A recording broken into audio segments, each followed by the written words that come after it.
Mayong hapon, Negros. Ini ang Digicast Negros X. Ang nagapanguna nga napulo ka mga balita sa isla sang Negros ang amo ni kadulong sa inyo. Update niyo kami via Facebook, YouTube, kag sa among nga website www.digicastnegros.com. Kag sarama kami malantaw sa kay Channel 11 sa Kabangkalan City, Himamaylan City, kag Banwa sang Ilog.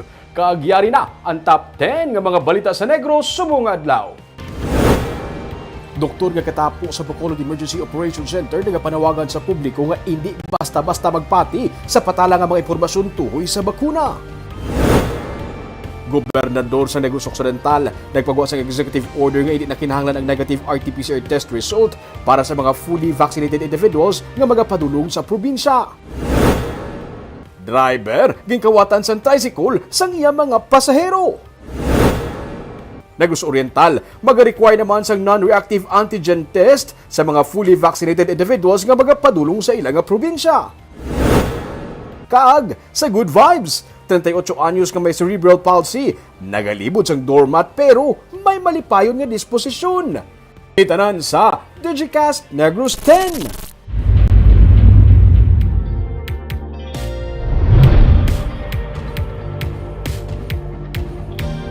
Sa number 10, duha ka persona arestado matapos makuhaan sang 88,000 pesos nga balor sang ginaalagar shabu.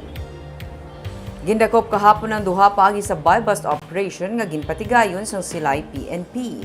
Naaresto sa Joey Atienza kag ang 18 anyos nga si Alex Martin Duran. Sila ang lunsay mga street-level individual. 12 tanan ka sachet sa ginapatihan shabu nga nagabugat sa 13 grams ang nakuha sa ila. Ginabulubanta nagabalor ini sa masobra 88,000 pesos. Kaso nga paglapas sa Republic Act 9165 ang ipasaka batok sa ila.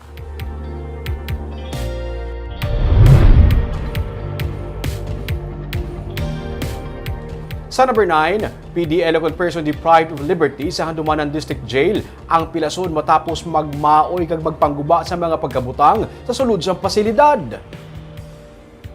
Hindi pa mapatod sa pamunuan sa Bureau of Jail Management and Penology 6 kung nga ang PDL nga si Jimmy Sablon ang nagpangguba sa mga pagkabutang sa sulod sa BJMP Isolation Facility sa Barangay Handumanan. Sulod sa kay Attorney Jairos Duhelio, spokesperson sa BJMP 6, nadapatan na sa first aid si Sablon pero ginakinahanglan pa magpaidalom man sa psychological examination matapos magmaoy sa sulod sang selda.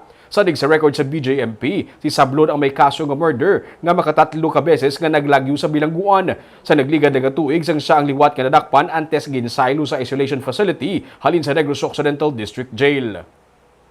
Occidental Isolation Facility mo. So,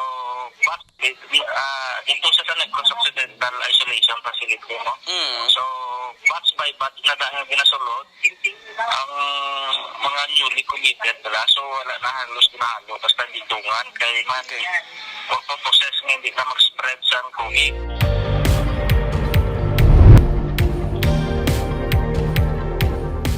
Sa number 8, driver ginkawatan sang tricycle sang iya nga pasahero.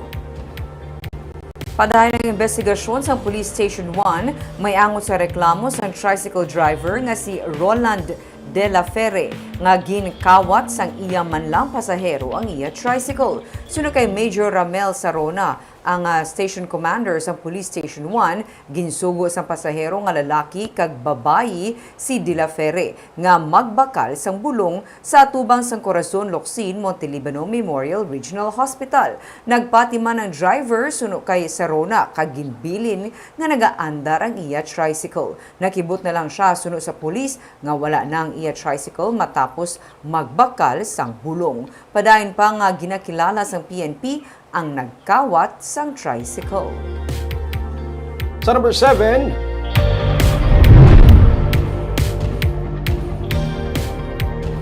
ang reklamo nga gipasaka sa Progressive Alliance of Capital Employees o CONPACE batok sa kay Attorney Annabel Palik, ang Provincial Human Resource Officer, ang isa ka valid complaint. Sunod sa kay Provincial Administrator Refrando Diaz, ang reklamo nga nasumpaan sa piskalya ang magkabigda nga administrative case. Hindi na kinahanglan pa ang show cause order kag ini ang gipatuhoy na sa Provincial Legal Office for proceedings. Hataga naman si Palik sang due course kasubong man sang higayon nga iya masabat ang reklamo. Sa karon sunod sa kay Diaz, yara na sa gobernador ang prerogative sa pag-require kay Palik sa pag-file sang iyang counter affidavit, acts of oppression, acts prejudicial to public interest kag grave abuse of discretion ang gin-file sa place batok sa kay Palik, may kaangtanan sa suno sa ila, pag-deprive sa mga empleyado nga magmasakit o kung mga nagmasakit bangod sang COVID-19 sa ilang leave credits, pagka-delay sang sweldo sa mga job order, kag ang pagpabalik-balik sa mga retirees sa pagproseso sang ilang mga benepisyo. Sunod naman sa kay Governor Eugenio Lacson, magahingyo pa siya sa update gikan sa legal office tuoy sa mga reklamo nga pending sa karon. Gintinguan sang Digicast Negros nga makuha ang bahin ni Palik pero tutob sa karon wala pa siya nagasabat. Consider na siyang administrative case kay ginsumpaan sa fiscal, furnish diri sa office ta. So gindirect data sa legal office for appropriate legal action. Wala na sa yung suspension, process. Ang suspension, white patakabalo, ang aton niya is masabton siya anay.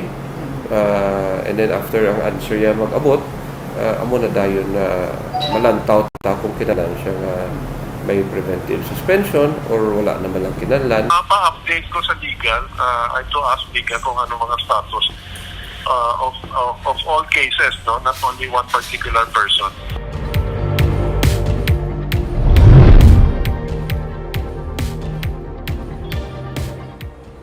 Sa number 6, may 415 ka recoveries gikan sa COVID-19 ang syudad sa Bacolod kahapon.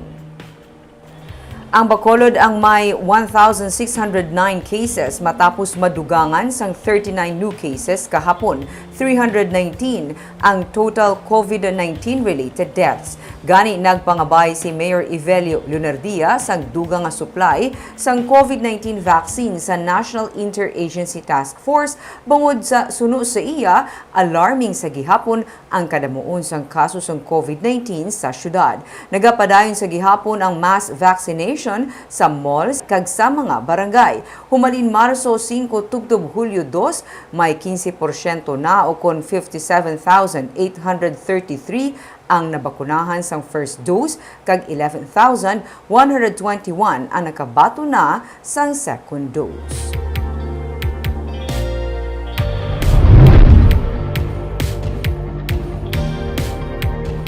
Sa number 5, mahimo padugayan pa ang pagbakuna sa mga yara sa idalom sang A4 category sa probinsya.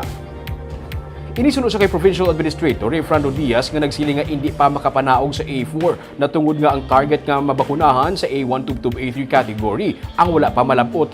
Wala labot diri, nagasaligman lamang ang probinsya sa supply sa bakuna nga mahatag sa national government. Sa datos sa Provincial Health Office ang nagligad nga semana, yara pa lamang sa 76% ang nabakunahan sa mga medical frontliners o kunyara sa A1 category. Ang deadline sa DOH nga dapat malambot ang 90% nga mabakunahan sa July 19. Sunod sa kay Diaz, madamo man sa mga yara sa A4 category ang luyag nga magpabakuna na kuntani. Mga essential workers lakip na uniform personnel ang yara sa A4 category. Samtang subong adlaw, wala anay nagdulong sa bakuna sa mga LGU ang probinsya, magluwas na lamang sa ginapatigayon nga vaccination sa Negros residences. Dako pa siyang aton nga target for A1 to A3 nga wala pa ta mag ano-ano do kabudlay gid nga mag justify nga makadto na ta sa A4. Once ang certain percentage, let's say maka 70% taguro sang A1 to A3, pwede na taguro ka request na no nga doon na kita sa iban nga LGUs nga pwede na ka A4.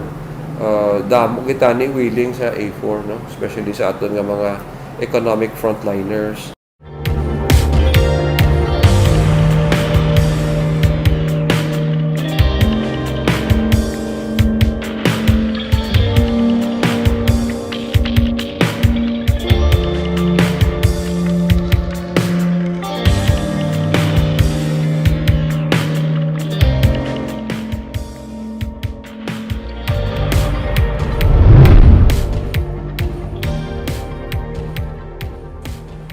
Sa number 4, Bacolod Emergency Operations Center nagklaro nga wala sang may nagapanukot kabaylo sang bakuna kag wala man nagabaton sang walk-in sa mall. Suno kay Dr. Chris Sorongon, nga mo ang Deputy for Medical Data and Analysis, mentras wala sang may ginahingadlan kung sino ang mga persona nga nagbayad para mabakunahan, magapabilin ini nga huring-huring lang.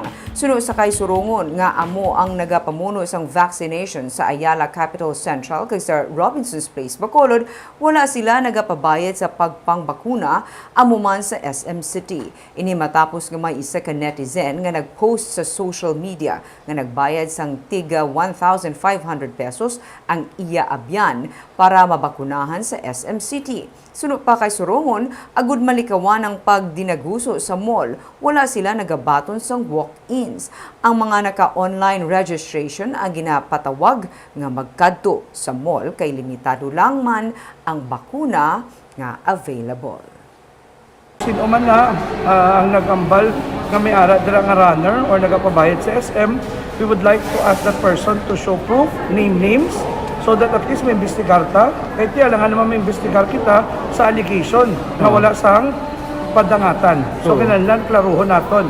Kasi as far as we are concerned, kami mismo sa vaccination, ako nga naga-in-charge din sa vaccination sa Ayala, kag sa Robinson, I can look straight in the eyes of every people na wala kami diyan nagapabayad.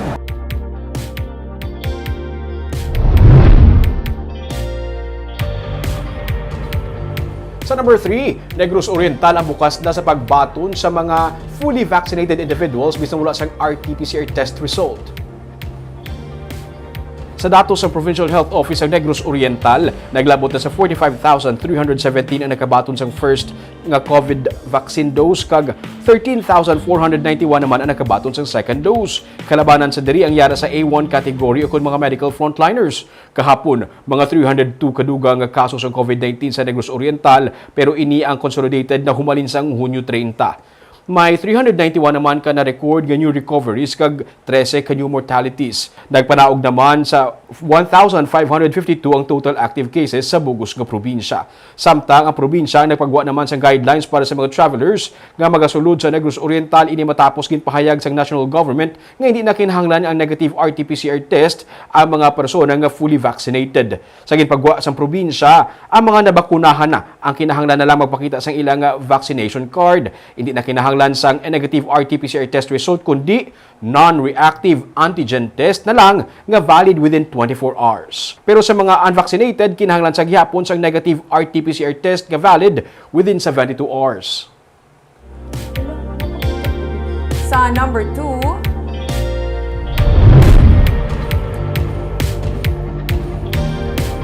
nagpagwa na sa executive order si Negros Occidental Governor Eugenio Jose Lacson angot sa guidelines para sa mga fully vaccinated individuals. Tigaylo sang negative RT-PCR test result nga ginakinahanglan sa mga nagabiyahe ang mga fully vaccinated individuals. Magapakita na lamang sang ilang COVID-19 domestic vaccination card o kun certificate of quarantine completion nga nagapakita sang vaccination status sang natungdan.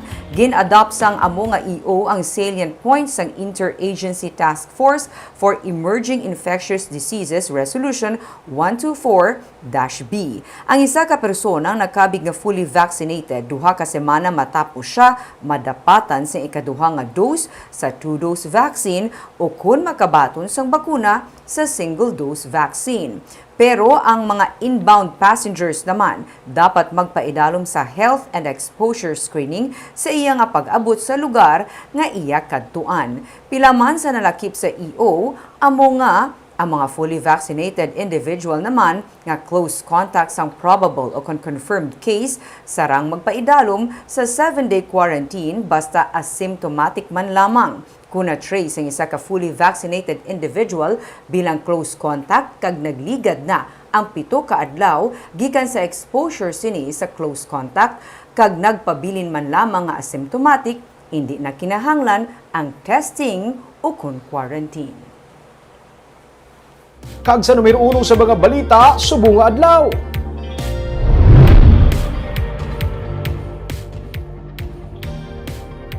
Isa ka doktor nga katapo man sang Bacolod Emergency Operations Center may panawagan sa publiko nga kung tani hindi basta-basta magpati sa mga patalang impormasyon tuhoy sa pagpabakuna.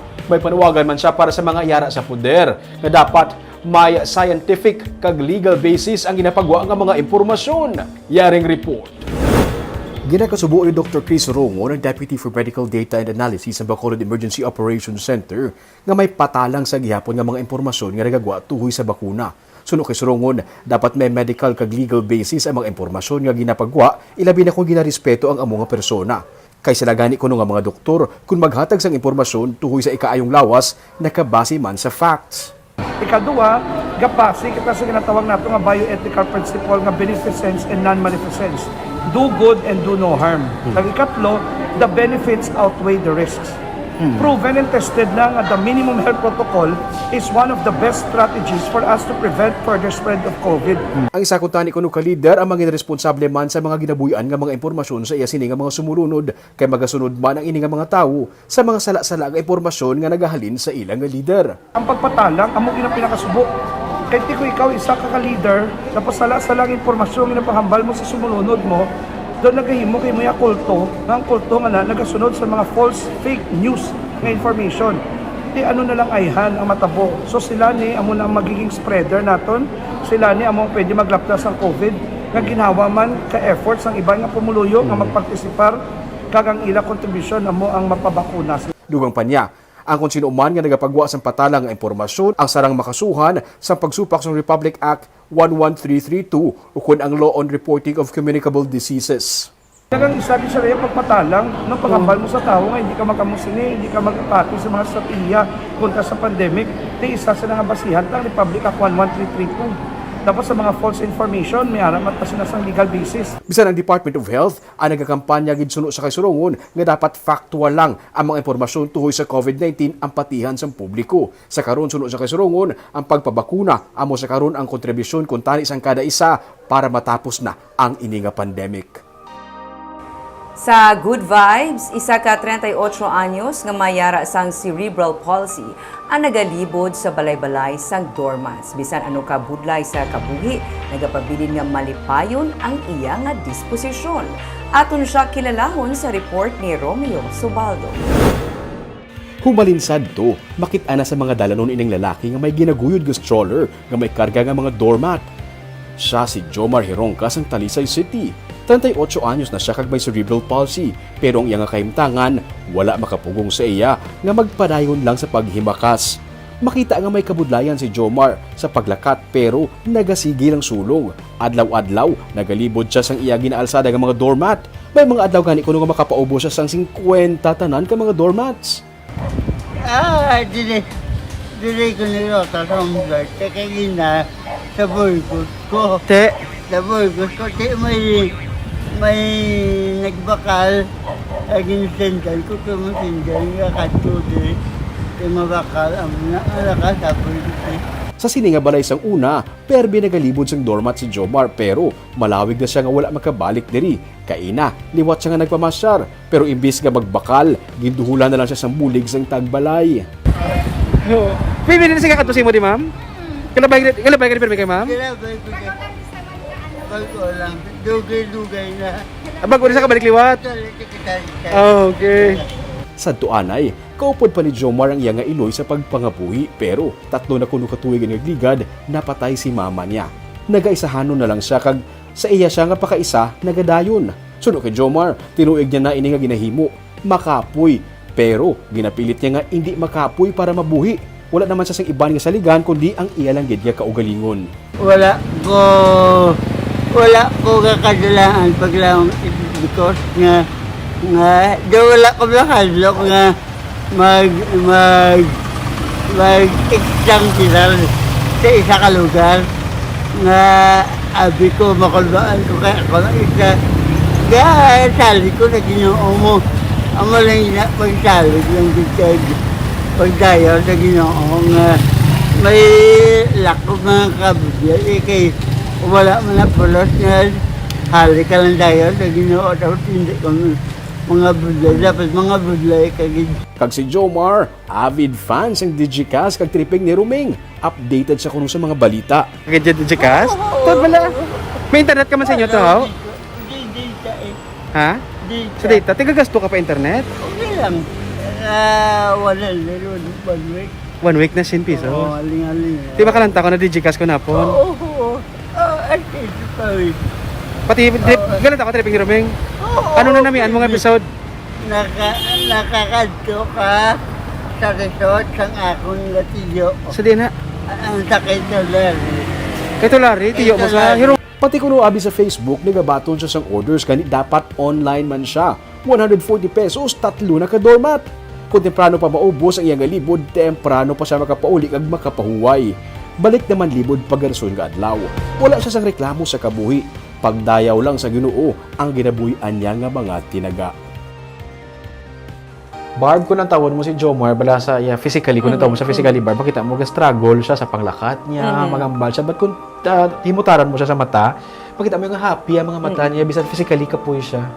May si Jomar ni Dugay, tanan ni siya nakilala, no? Pero mayugid ginay sugat anay kamo liwat, subong. Barb. Ka-inspiring ginituod sa iya nga story. Ako no, Barb, after ko bala pag-interview sa iya, doon nagsulod sa pinsan mo nga kanami iya nga tao, yung bisan amo ni kabudlay sa iya sitwasyon, everyday kabudlay kita maglakat sa init, amo pa na iya bala kabudlay siya maggiho. Amo pagini nga pandemic. Amo pa ni nga pandemic. Pero malipayon siya gyapon everyday sa pagbugtaw niya, padayon lang sa paglibod bisan ano kainit sa panahon. Kagula sa may nag-stop sa iya ron. Kag wala siya nagareklamo, Barb. Grabe Ano na. na, kabay patanan ta. Ihisundon na si Jomar. Kaag amoy adto ang mga balita sa Negros subong nga adlaw. Kay man sa panahon karon importante nga may ihibalota sa nagkakatabo sa aton nga palibot. Pero dapat balanse kag eksakto ang mga impormasyon. Padayon kami nga magapangalagad sa Negrosanon. Ako si Barbara Mijares. Tugtog sa buwas, ako naman si Romeo Subaldo. Mayong hapon.